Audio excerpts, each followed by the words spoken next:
Be that unicorn. Find your magic, live your truth, and share your shine. By Jenny Block. Narrated by Sarah Mollo-Christensen. Preface. I've always wanted to be that it girl. The one people were drawn to.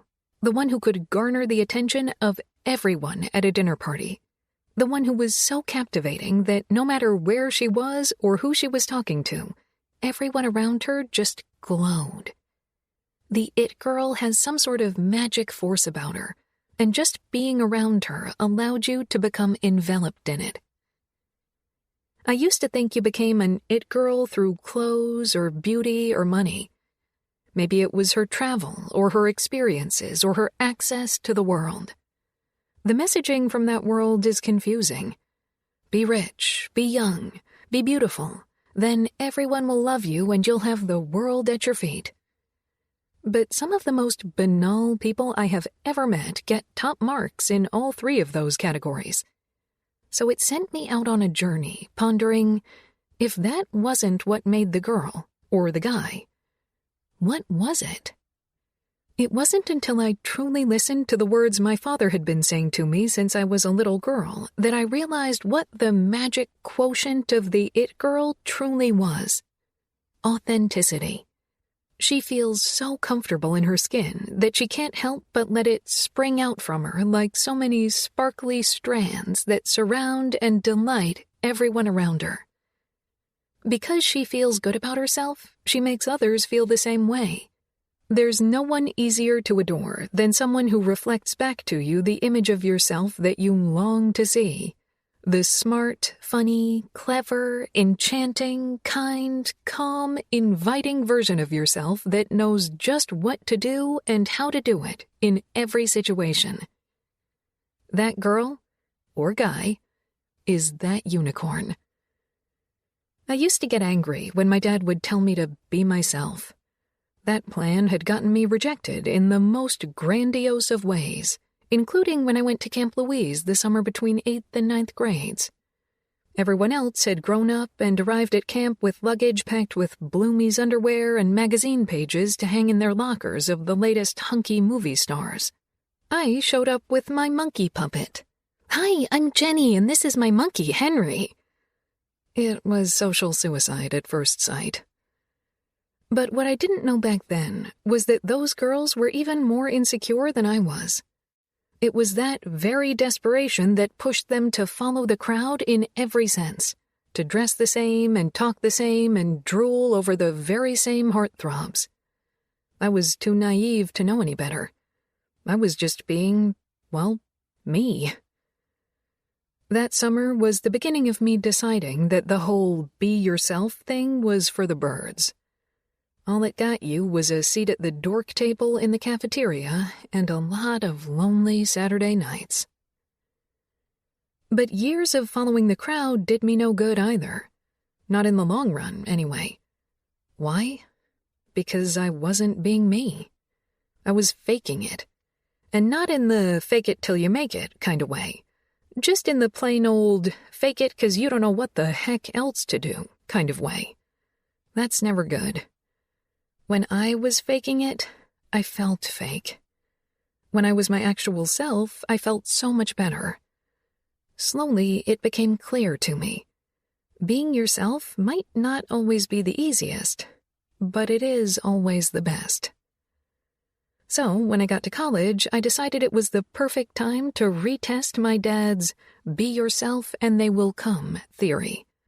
And go figure, it worked.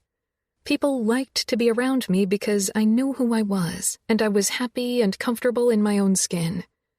From then on, that was my path. Sure, I had and continue to have plenty of days plagued by insecurity. But most days are pretty prancy.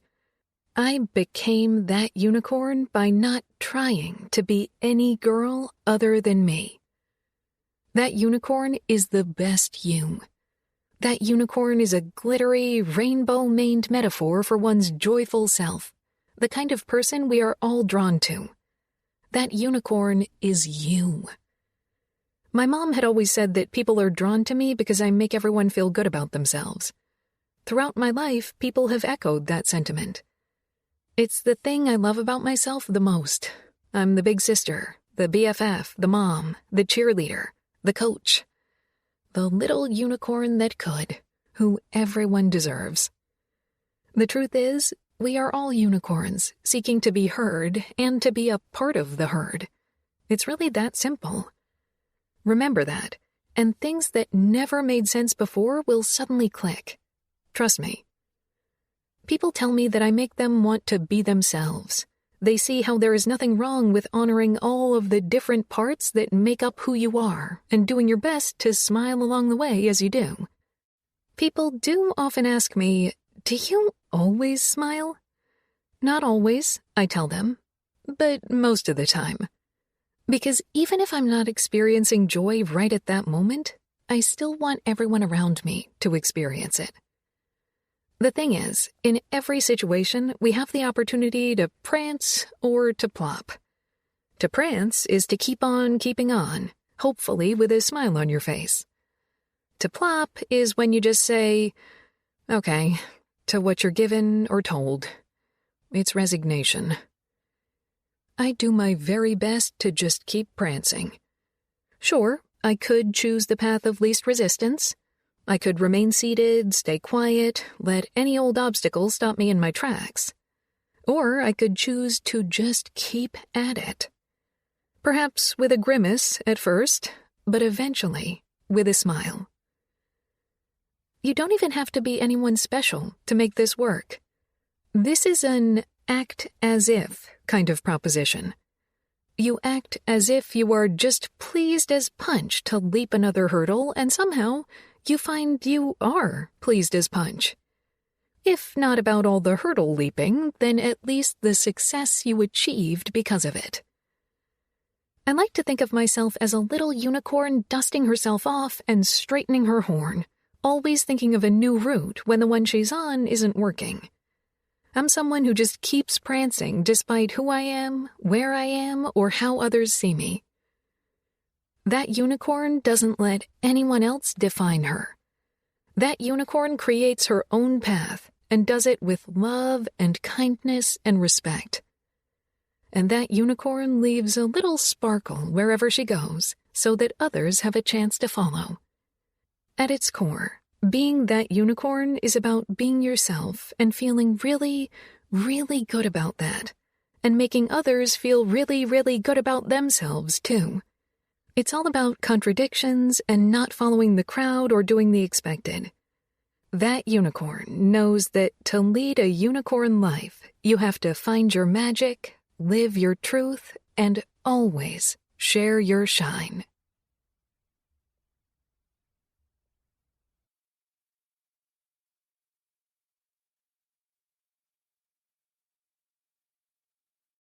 Chapter 1. What does it mean to be that unicorn? In other words, how to be to you while living. I like to think of myself as being that unicorn. I also have an inner unicorn.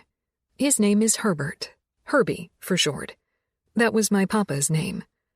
Papa died on Valentine's Day in 1988, and he was also a unicorn. He found his magic, lived his truth, and shared his shine. Oh, how he shared it. You could not be around him, not even for a moment, without feeling all the love. I tell everyone I was his favorite grandchild, but I believe he made each of his grandchildren feel like his favorite. He came to every rehearsal for every play I ever did. He took me out to breakfast at the Ideal Diner, just him and me, before anyone else in the house woke up. And he always gave me a little bit of cash. A person needs some walking around money, he would tell me. On the way to his funeral, I swear I saw him standing on the corner, wearing the hat with the feather in it and a string tie, jingling the change in his pocket. He nodded at me. "You got this, kid," I imagined him saying.